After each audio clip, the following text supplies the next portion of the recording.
Ucap syukur Tuhan atas kasih setiamu dan anugerahmu yang sudah kami terima daripadamu ya Bapa. Engkau yang melayakkan kami Tuhan, sehingga kami boleh menikmati segala kebaikanmu. Terima kasih buat penyertaan dan perlindunganmu, nafas hidup, kesehatan, kekuatan, bahkan segala berkat-berkatmu yang terus melimpah dalam hidup kami. Itu semua bukan karena perbuatan kami atau usaha kami, melainkan semua itu karena anugerah Tuhan yang begitu besar dan melimpah bagi kami. Terpujilah Engkau ya Bapa di surga dari kekal dan sampai kekal. Bahkan sampai hari ini pun Tuhan, di dalam rumah ini Tuhan, kami ada karena Engkau mengasihi kami Tuhan. Terima kasih buat waktu yang indah ini Tuhan. Kami datang dengan kerinduan hati kami untuk bersyukur kepadamu, memuji dan memuliakan namamu Tuhan. Biar kami semua yang ada saat ini Tuhan, Engkau kuduskan kami Tuhan, dan layakkan kami semua ya Bapa, agar setiap persembahan kami yang kami naikkan kepadamu Tuhan, baik lewat puji-pujian, syukur kami dan penyembahan kami, itu semua boleh berkenan di hadapan hadiratmu ya Bapa. Urapi kami semua ya Tuhan, hamba-hambamu yang melayani di tempat ini Tuhan. Kami semua manusia biasa Tuhan, penuh dengan keterbatasan, tetapi kami percaya Tuhan, oleh perkenananmu Tuhan, Engkau beri kami kekuatan dan hikmat dan tuntunan di dalam kuasa Roh Kudus-Mu, supaya apa yang kami buat Tuhan bukan menurut kehendak kami, melainkan dalam tuntunan kuasa Roh Kudus-Mu Bapa. Urapi kami semua Tuhan, hamba-hambamu bahkan semua jemaat-Mu ya Tuhan. Terima kasih ya Bapa. Kami serahkan ibadah kami dari awal sampai selesainya. Biarlah jadi seturut dengan kehendak Bapa di surga. Di dalam nama Tuhan Yesus Kristus kami berdoa, kami mengucap syukur. Kami habiskan ibadah kami di pagi hari yang indah ini. Semua yang percaya dan diberkati sama-sama kita katakan amin. Puji Tuhan saudaraku, arahkan hati kita buat Tuhan. Dalam Tuhan saja kita dapat merasakan ketenangan. Dunia tidak bisa memberikan ketenangan dalam hati kita saudaraku, tetapi hanya di dalam Tuhan, hanya dekat Allah saja.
Tuhan, amin. Amin. Katakan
buat Tuhan. Amin. Amin.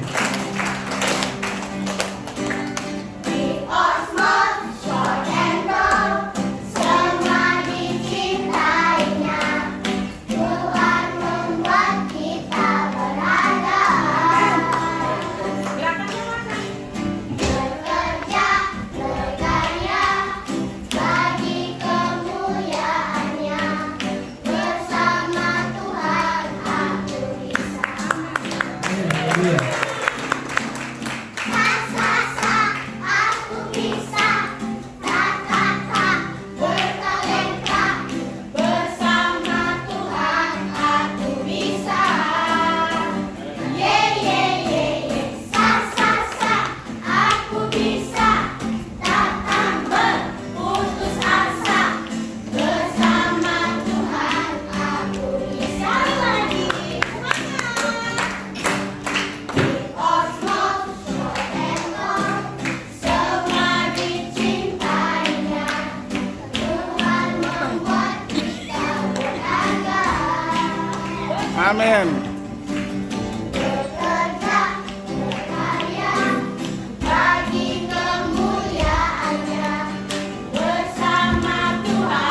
Aku bisa. Sa, sa, sa, aku bisa. Ta, ta, ta, bertalenta. Bersama Tuhan aku bisa. Ye,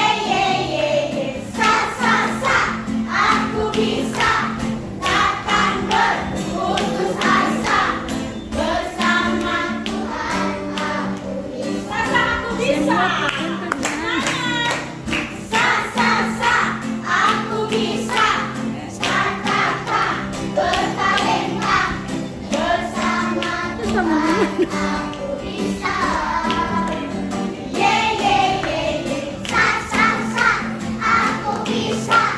Takkan berputus asa.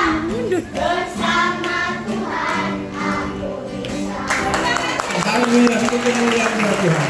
Pujian yang dia telah naikkan Tuhan, Engkau memberkati mereka Bapa, bahwa tanpa Engkau mereka tidak bisa ya Amin, Tuhan. amin. Berkati orang tuanya ya Tuhan. Ya. Rencana mereka ke depan, cita-citanya dan masa depannya kami akan menjadi Yesus semuanya. Masa depan yang penuh dengan harapan. Karena kami tahu bahwa Allah kami Allah yang luar Dalam biasa. nama Yesus. Allah kami Allah yang dahsyat. Haleluya. Allah kami Allah yang sangat luar biasa dari kami.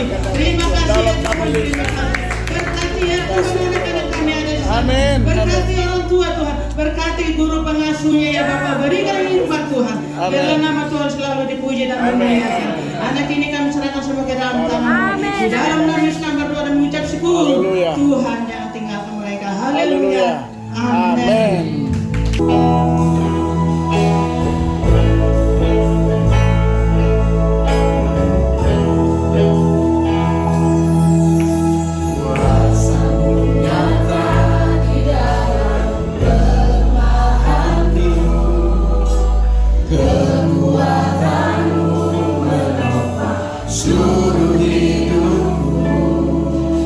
Dari mana datang pertolongan?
bahwa Engkau adalah kota benteng kami, Engkau adalah kubu pertahanan kami.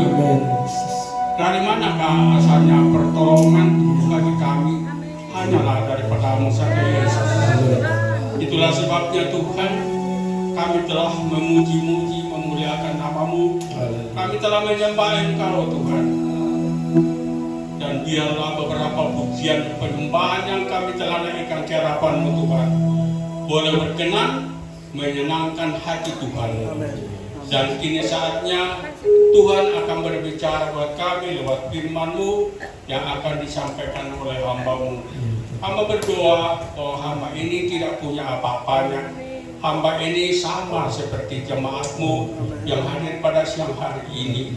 Tapi Tuhanlah yang memanggil hamba-Mu untuk boleh memberanikan diri, boleh berdiri di depan jemaat-Mu untuk menyampaikan isi hati-Mu Tuhan lewat firman Allah di saat ini.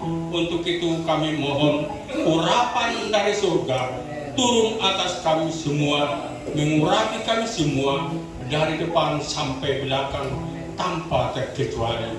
Dan biarlah urapan terjadi, mujizat Allah terjadi di tempat ini, hadirat Allah terjadi di tempat ini.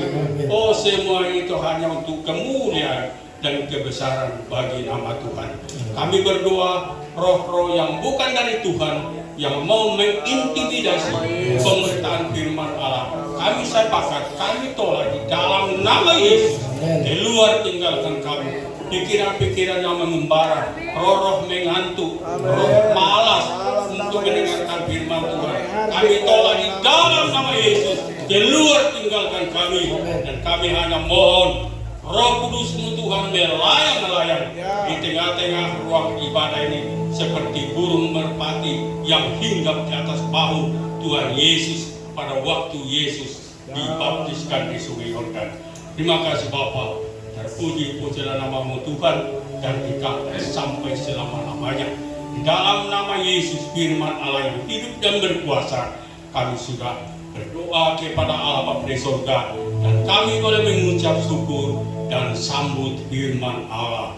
Haleluya, haleluya, amin. Silakan jemaat duduk. Berkati Tuhan, Bapak Ibu telah memberikan yang terbaik kepada Tuhan lewat puji-pujian jemaat, penyembahan jemaat, ucapan syukur jemaat kepada Tuhan, dan itulah yang Tuhan minta dari kita sebagai anak-anak Tuhan. Tuhan tidak makan puji, tapi Tuhan ingin dipuji. Karena itulah Tuhan menciptakan manusia untuk memuji Dia, untuk menyembah Dia, untuk mengagungkan Dia atas segala kebesarannya, kedahsyatannya yang telah dilimpahkan dalam hidup kita semua. Baik Bapak Ibu, siang hari ini saya akan menyampaikan firman Tuhan di dalam Efesus pasal 4 ayat 1 sampai dengan ayat yang ke-7. Efesus pasal 4 ayat 1 sampai dengan ayat yang ke-7. Mari masing-masing buka Alkitab kita masing-masing, dan yang bawa HP boleh lewat HP, dan saya akan bacakan, jemaat akan mengikuti dan simak maksud dan tujuan daripada firman ini. Judul pembacaan firman Tuhan ialah Kesatuan Jemaat dan Karunia yang Berbeda-beda. Sebab itu aku menasihatkan kepadamu, aku orang yang dipenjarakan karena Tuhan, supaya hidupmu sebagai orang-orang yang telah dipanggil berpadanan dengan panggilan itu. Ayat 2, hendaklah kamu selalu rendah hati, lemah lembut, dan sabar. Tunjukkanlah kasih-Mu dan dalam hal saling membantu, dan berusahalah memelihara kesatuan roh oleh ikatan damai sejahtera.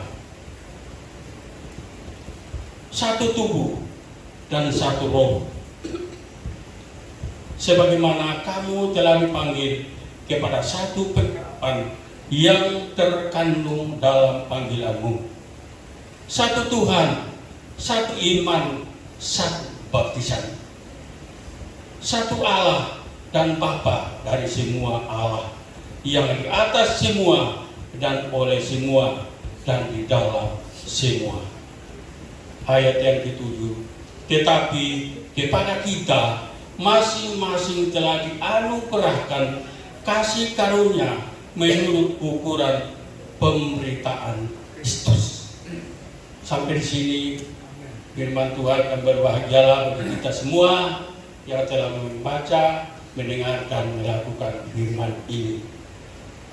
Bapak Ibu jemaat yang diberkati Tuhan, di dalam 7 ayat yang kita baca ini, ayat renungan kita pada saat ini yaitu terdapat di dalam ayat 2. Ayat 2.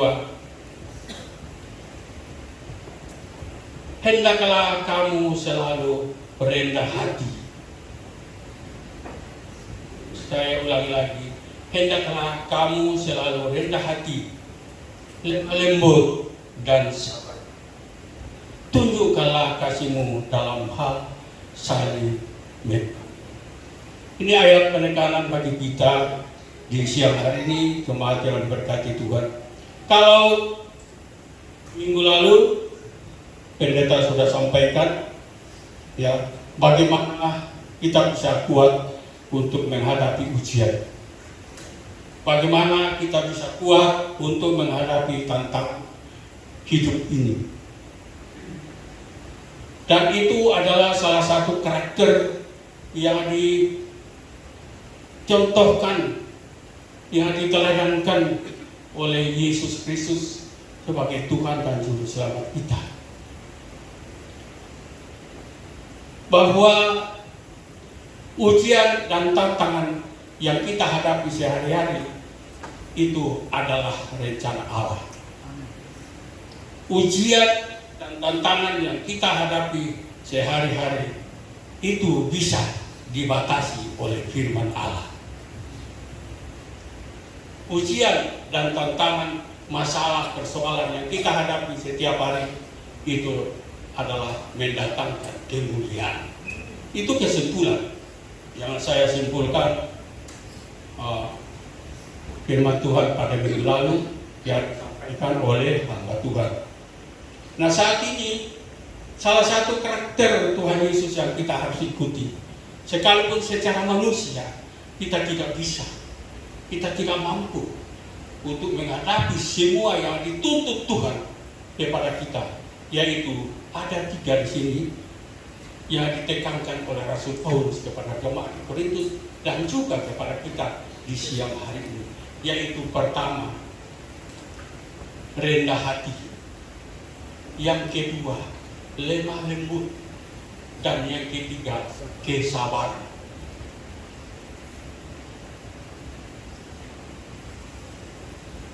Secara manusia, siapa yang bisa menghadapi semuanya itu? Seperti apa yang pengalaman hidup kita selama ini, menghadapi siapapun sesama, seolah-olah kita tidak bisa menghadapi semua itu. Tetapi oleh Kristus Yesus telah memberikan teladan bagi kita. Mau tidak mau, suka tidak suka, kita harus melakukan apa yang sudah diteladankan oleh Kristus kepada kita. Saya ulangi lagi.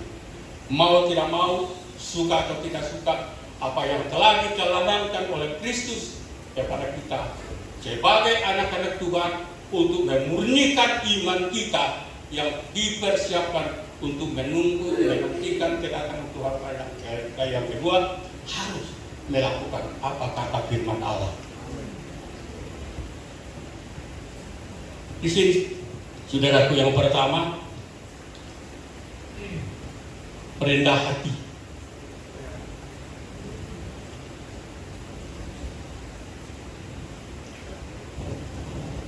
Kita lihat di dalam Amsal pasal 15 ayat 38. Dia katakan, orang yang takut akan Tuhan adalah didikan yang mendatangkan hikmat. Dan kerendahan hati mendahului kehormatan. Orang yang takut kepada Tuhan mendatangkan hikmat, dan kerendahan hati mendahului kehormatan. Artinya, Bapak Ibu kalian, sebelum kita dihormati, kita harus rendah hati. Dan rendah hati itu tidak sia-sia, tapi akan mendatangkan keuntungan bagi saudara dan saya. Saya boleh contohkan dalam keluarga saya sendiri. Saya sudah pernah bicara sama jemaat. Hasil daripada rendah hati. Anak saya yang pertama itu Benyamin.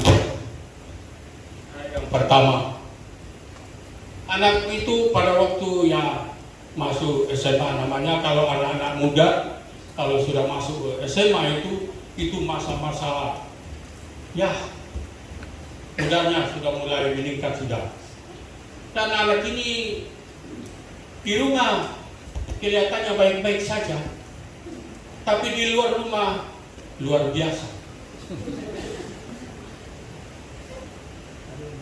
Kalau pulang sekolah, dia pulang dengan kacamata sebelah. Di sebelah ada kacanya, yang sebelah tidak ada, kosong. Siapa yang bisa melakukan seperti itu? 18 hari tidak masuk sekolah. Pada waktu kenaikan kelas, tidak naik kelas. Ada 4 orang temannya berbawa anak perwira 3 tinggal di atas gunung ini, anak tentara semua. Salah satunya dia anak sipil macam saya ini.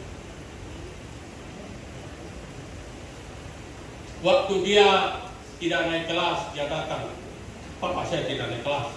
"Kenapa?" "Tidak tahu." Saya ketemu kepala sekolahnya, "Papa, bu anak itu 18 hari tidak masuk kelas."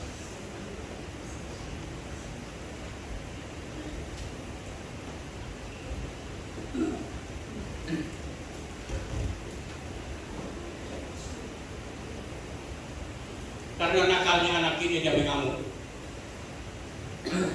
Dia mau ingin bakar sekolah. SMA 1 itu. Karena yang pegang kunci SMA 1 ini orang Toraja juga guru. Jadi dianggap itu seperti biasa saja. Dia minta kunci guru kunci SMA 1 itu, dia mau buka untuk bakar sekolah. Pada waktu sementara karena kuncinya terlalu banyak, dari ruang kantor, dari ruangan, semua kelas punya kunci, semua kumpul di situ. Susah untuk mendapatkan kunci tata usaha. Setelah sementara membongkar, penjaga sekolah datang, "Nyamin, kau bikin apa?" Dia lari ke kota Pati, dia lemparkan kunci ke rumah guru itu, dia lari. Terus dia bilang, "Bapak, saya mau pindah ke sekolah ke Makassar." Saya bilang, "Kau pindah ke Makassar, tinggal di mana?" "Oh, ada nenek di sana. Nenek punya anak-anak juga banyak. Paling tinggi dia layani kau 1 minggu habis." Di Rantepau, di Toraja. "Kau ke Rantepau sana, bapak ada di sini, siapa yang kasih makan kau di sana?" Dia bilang, "Satu nih, bapak nenek itu perempuan, tidak ada papa lagi, tidak papa saya, tidak ada lagi, tidak akan mampu untuk melayani kau untuk sekolah." Jadi dia sudah mengamuk, saya dengan mamanya. Ada ibu sebelah. Dia duduk di kursi, baru saya di bawah kakinya dengan mamanya. Sujud sama dia, merendahkan diri buat dia, yang seharusnya tidak boleh. Tapi itulah, karena saya dengan mamanya rendah hati terhadap dia, saya duduk di bawah kakinya, berdoa, menangis, menasihati dia. Kira-kira setengah jam, dia turut menangis lagi. Dia lari ke kamar lagi. Saya dengan mamanya ikut lagi. Tetap itu saja, kita berdua terus Kedua, menyadarkan dia, menasihati dia. Sampai Roh Kudus bekerja, dia bilang kalau begitu saya siap untuk mengulang, tapi belikan saya gitar. Saya bilang gitar berapa? Ada teman saya punya gitar 50.000. Oh beli. Langsung mamanya kasih uang, dia beli. Dia beli itu, akhirnya dia pulang mengulang lagi. Mengulang sampai selesai, sampai masuk mengulang. 6 bulan kemudian dia berubah total 360 derajat berubah. Jadi kalau saya bilang nyamin sekarang berubah menjadi 360 derajat, saya bilang itu Tuhan, itu hasil kerendahan hati. Jadi pada waktu itu ya, akhirnya anak itu sampai sekarang jadi pendeta di Timika. Itulah. Jadi di balik kerendahan hati ada kemuliaan Tuhan. Jadi jemaat yang diberkati Tuhan, bukan hanya pendeta saja yang bisa menegur anak-anak kita, bukan majelis saja. Waktu itu kami punya pendeta di gereja Sidang Tuhan dulu itu Pak Joa dan Melani. Saya tidak lagi pendeta.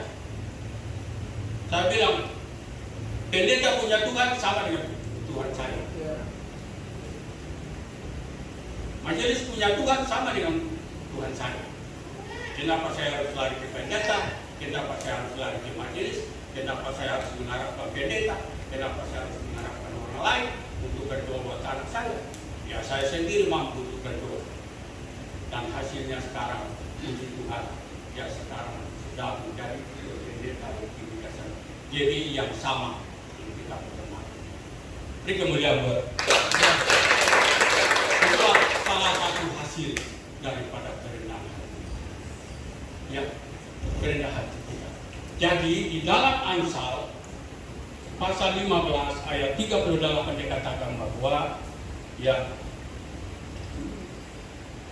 orang yang takut akan Tuhan adalah didikan orang untuk mendatangkan hikmat dan kerendahan hati mendahului kehormatan. Di dalam Amsal 22 ayat 4 bahwa kerendahan hati dan takut akan Tuhan itu di situ ada apa? Kerendahan hati dan takut akan Tuhan di situ ada apa? Di situ ada kekayaan. Bukan hanya kekayaan harta dunia, tidak. Mengapa di situ dikatakan bahwa dengan kerendahan hati dan takut akan Tuhan di situ ada kekayaan. Artinya kemanapun kita, seperti yang dikatakan di dalam Mazmur 36 ayat 11 bahwa orang yang rendah hati itu mewarisi bumi. Mazmur 36 ayat 11. Orang yang rendah hati itu mewarisi bumi. Artinya kemanapun kita ke dunia ini, baik ke Amerika, ke Australia, ke Afrika, ke Eropa, ke Asia, ke Turki, kalau kita bawa kerendah hati kepada setiap tempat itu, maka disitulah kita dikatakan orang ini baik. Orang ini baik.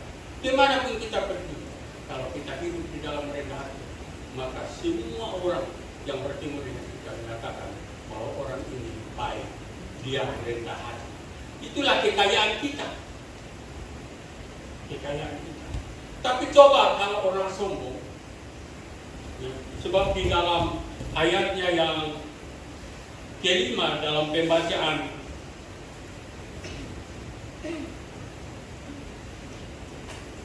dari Amsal ini ayat 5, dan duri dan perangkap ada di jalan orang sombong hatinya, tetapi siapa yang memelihara diri menjauhi orang. Jadi kalau kita sombong, jangankan sampai di Amerika sana, di lingkungan saja itu orang tidak suka kita. Itu pasti orang tidak suka kita. Lingkungan saja. Kalau kita sombong, jadi kita tidak ada harga apa-apa.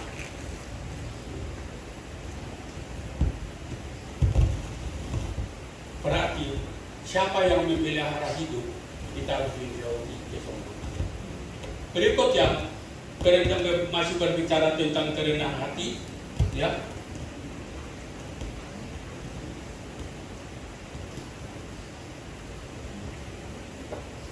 Seperti yang tadi saya katakan di dalam Mazmur 36 ayat 11 itu, bahwa orang yang memiliki kerendahan hati dan takut akan Tuhan, di situ ada kekayaan, ada kehormatan, ada kehormatan. Jadi kalau kita hidup dengan rendah hati, pasti kita dihormati Tuhan. Tapi kalau kita hidup dalam kesombongan, siapa yang menghormati kita? Malah justru kita dijelek-jelekkan orang. Bahkan kita ketemu dengan orang membuang lidah, peludah. Yang berteman dengan orang sombong.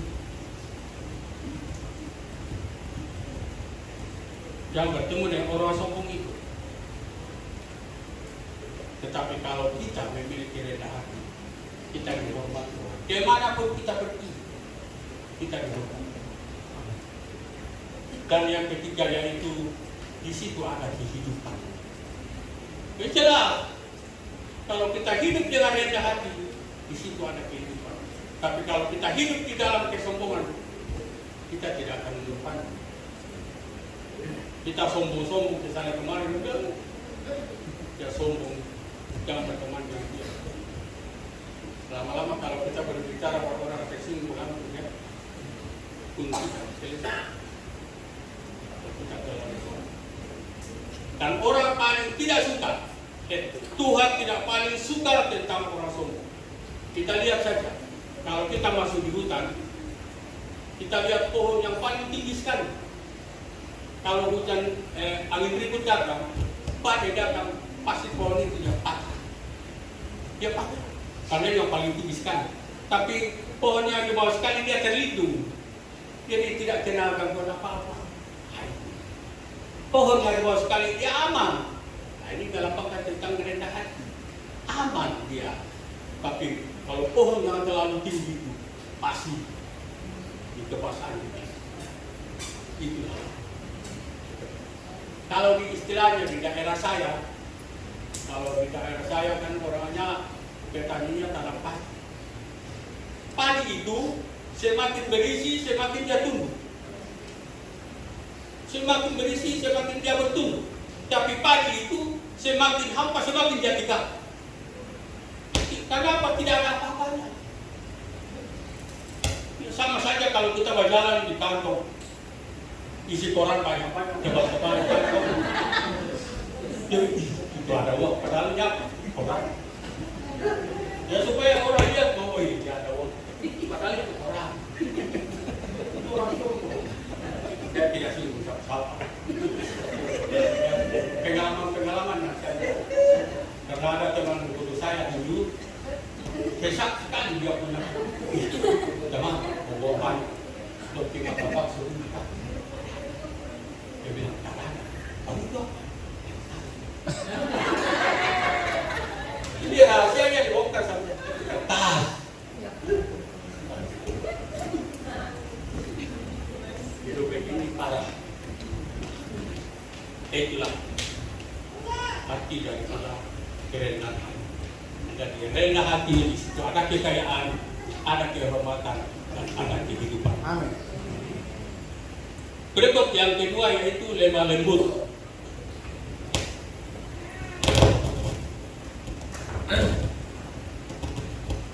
Di dalam Amsal 15 ayat 1, di situ dikatakan bahwa jawaban yang lemah lembut merendahkan kegerangan, bukan kegirangan. Kegerangan, gerang itu artinya marah. Jawabannya lemah lembut meredahkan kemarahan, meredahkan kemarahan, kegerangan, ya. Tetapi perkataan yang pedas membangkitkan marah. Tetapi perkataan yang pedas membangkitkan marah. Kita berjawab dengan hati yang lemah lembut, itu meredahkan kemarahan. Sepertinya kalau orang datang marah kita, tapi kita jawab dengan suara yang lemah lembut, pasti kemarahan dia akan tetap. Sama seperti kalau orang datang bawa air, baru kita bawa air. Air ini melembabkan tentang hati yang lemah lembut. Kalau orang datang bawa api, baru kita bawa air, pasti apinya padam. Karena disiram oleh air itu. Sama dengan apa yang kita ucapkan. Perkataan kita yang lemah lembut menghadapi dengan orang yang datang dengan marah akan menjadikan orang marah itu menjadi redah. Seperti itu. Ya. Untuk itu di dalam Efesus pasal 4 ayat 26 dan 27 di situ dikatakan bahwa tadi dalam pembacaan kita tadi, apabila kamu menjadi marah, janganlah kamu berbuat dosa, janganlah matahari terbenam sebelum amarahmu itu ada.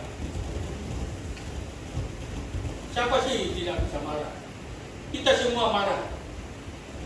Tapi ingat kata firman Allah, jangan amarahmu itu sampai kepada matahari terbenam. Siapa yang menyimpan amarah lewat daripada satu hari itu,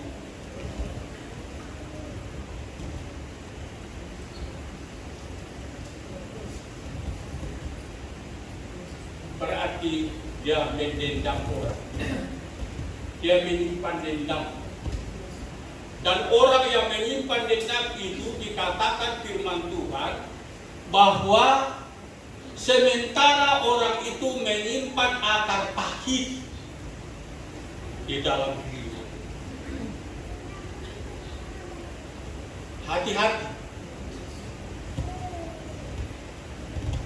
Jadi sekarang kalau ada anak-anak yang marah orang tua marah anak-anak, saudara marah saudara, kalau masih ada di dalam jemaat, bertobat. Lupakan semua apa yang sudah itu. Karena siapa yang rugi? Saudara sendiri yang rugi. Saudara sendiri yang susah. Dan saudara sendiri akan hilang keselamatan. Karena saudara dan saya menyimpan dendam, menyimpan akar pahit. Kita ini hidup seberapa lama?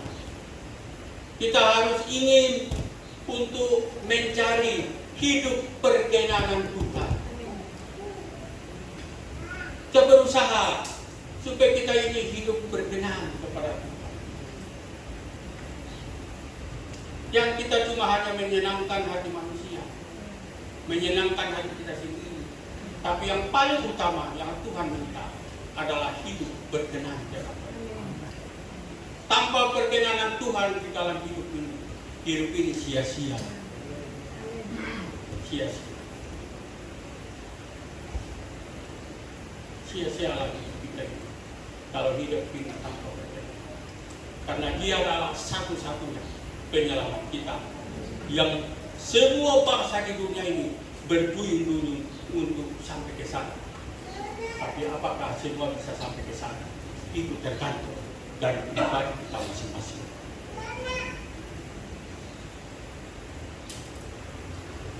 Jadi sekali lagi, siapa yang marah jangan sampai lewat dari satu hari. Lewat dari satu hari kalau saudara tidak bertobat, saudara sementara menyimpan akar pahit. Dan itu akar pahit itu akan menjelakakan saudara, akan membinasakan saudara. dan hidup tidak berkenan di hadapan Tuhan.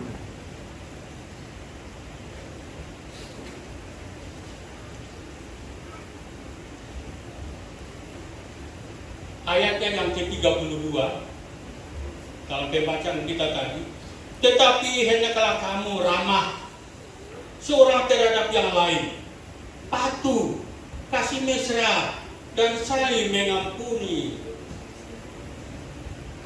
Harus ramah, baik kepada saudara, sesama saudara, kakak berhati, anak bapak, dan teman-teman siapapun. Kita harus ramah terhadap mereka, memiliki kasih seperti yang diajarkan oleh Kristus kepada kita, kasih kepada Allah dan kasih kepada sesama. Apalagi sudah kita sebut.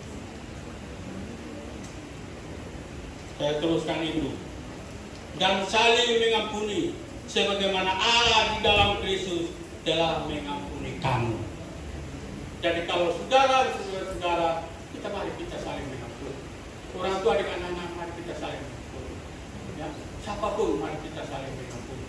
Karena apa? Karena Tuhan sendiri sudah mengampuni. Makanya di dalam doa Bapa kami, ampunilah kami Tuhan, supaya kami juga tahu mengampuni orang yang bersalah kepada kami. Jadi kalau kita tidak mengampuni sesama kita, maka Tuhan pun tidak akan mengampuni kita. Iya. Nah, itu yang perlu diperhatikan. Yang ketiga di sini yaitu apa? Kesabaran. Kesabaran dilihat Amsal 15 ayat 18. Amsal 15 ayat 18 multimedia. Si pemarah membangkitkan pertengkaran, tetapi orang yang sabar, ya, orang yang sabar memadamkan perbantahan. Si pemarah mendatangkan pertengkaran, tapi orang yang sabar memadamkan perbantahan, menghentikan perbantahan. Jadi di dalam rumah tangga ini tidak luput dari tentang kesabaran. Semua kepada ibu-ibu. Ibu-ibu ini, mama-mama ini harus punya kesabaran tinggi. Kalau suami kita tidak dapat kerja, sabar. Amin. Suami kita ojek, sabar. Kurang belanja dalam rumah, sabar. Tadi saya akui saya cucu Israel. Ini satu bahan buat saya. Tadi kita singgah jemput kembar cucu saya. Karena anak ini terlambat pada sebentar makan, mamanya kira sudah boleh, ya agak suara keras sedikit. Israel dia bilang, Mama sabar Pak. Anak kecil dia bisa tahu bahwa kesabaran itu sangat penting. Anak kecil, saya dengar bisa bilang, oh ini bahan buat saya sebentar. Tapi sabar. Ibu-ibu janda, dia tidak punya suami, sabar. Sabar dimanapun salah. Sabar dan sabar.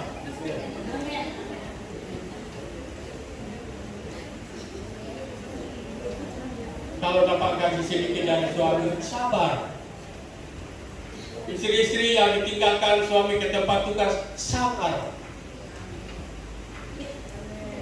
Dan banyak-banyak anak-anak yang sementara pacaran-pacaran, sabar.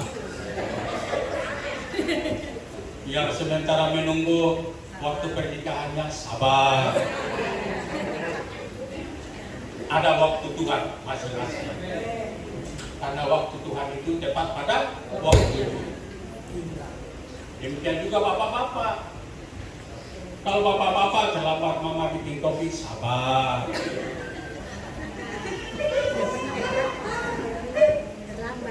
Mama-mama yang kurang mandi, bapak-bapak.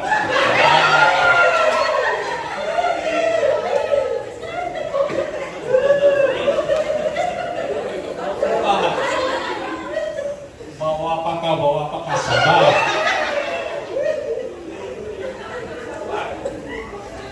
Semua itu dibatasi oleh kesabaran.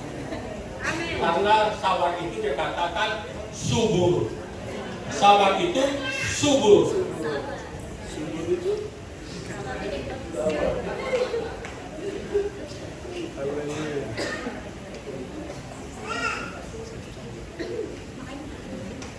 Jadi Tuhan itu menilai hati kita semua. Apakah orang ini rendah hati, apakah orang ini lemah lembut, atau apakah orang ini memiliki kesalahan. Kalau Tuhan menilai hati, baru pendeta nilai apa? Pendeta nilai pakaian.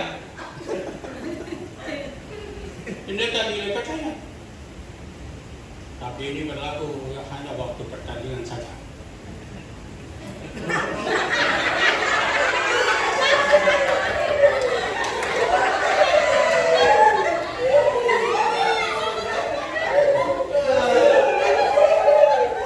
Waktu pertandingan konser, yang punya baju kos, nilainya 70.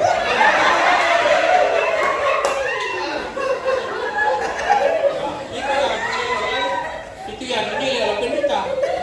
Yang lengan panjang nilai 100.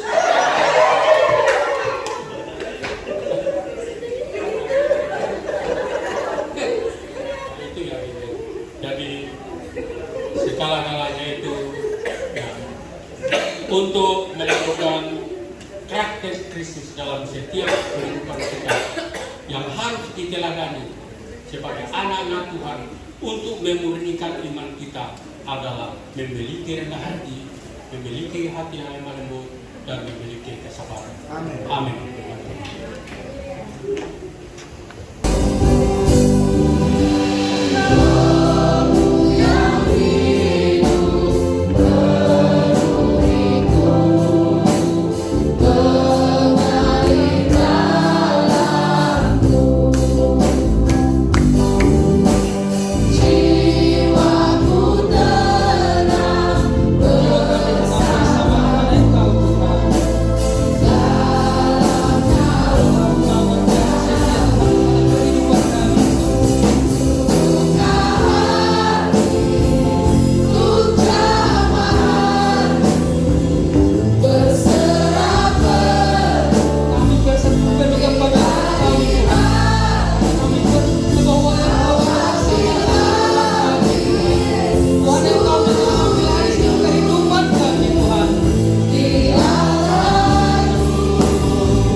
Firman-Mu telah mengajarkan kami untuk kami selalu merendahkan diri kami. Amin. Amin. Kami selalu sabar dan selalu lemah lembut Tuhan. Amin. Terima kasih buat firman-Mu yang begitu dalam kehidupan kami.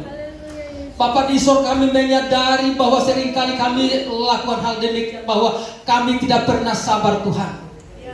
Kami selalu keraskan hati kami. Tetapi di mana firman-Mu telah menegur kami Tuhan, Engkau ajar kami agar kami selalu merendahkan diri kami di hadapan Engkau. Ampuni setiap dosa pelanggaran kami Tuhan, agar kami layak di hadapan kekudusan-Mu Tuhan. Bapa di sorga, hamba baru menyerahkan hamba-Mu yang telah menyatakan kebenaran firman-Mu. Dia adalah manusia biasa penuh kelemahan keterbatasan. Tetapi Tuhan, Engkau beri kekuatan kepada dia. Roh Kudus Engkau menjamah dia. Roh Kudus Engkau pakai dia Tuhan, agar dia menyampaikan kebenaran firman-Mu kemana setiap pergi dan dia berada Tuhan. Lewat daripada pemberitaan firman ini, dia menetap jiwa-jiwa yang banyak bagi dan buat Tuhan. Bapak, terima kasih kepada Engkau Tuhan. Dan mana pada saat ini kami telah memberikan persembahan syukur kepada Engkau Tuhan. Berkati tangan-tangan yang memberi waktunya sempat memberi Tuhan. Dan biarlah semuanya menjadi berkat bagi keluasan pekerjaan-Mu di tengah-tengah dunia ini Tuhan. Amin. Amin. Terima kasih Bapa di surga. Dan inilah kami Tuhan, hanya dalam nama Yesus hamba sudah berdoa bersyukur kepada Bapa di surga. Yang diberkati, mari kita sama-sama katakan Amin.